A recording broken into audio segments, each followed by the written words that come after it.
Paint filling machines are mainly a small category of filling machines. In terms of the degree of automation of production, they are divided into semi-automatic filling machines and fully automatic filling production lines. In terms of the nature of the filling materials, they are divided into explosion-proof filling machines and ordinary filling machines.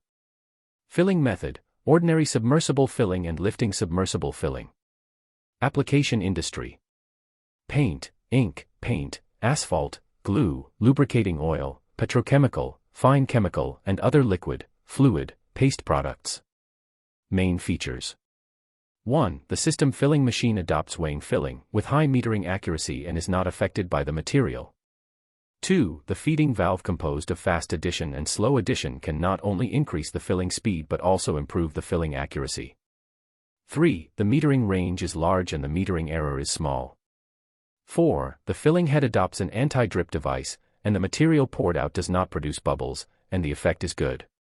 5. Automatically control the material feeding, equipped with pneumatic clamping cover and pneumatic pressure plate device. Standard configuration: instrument, GME, sensor, Mettler-Toledo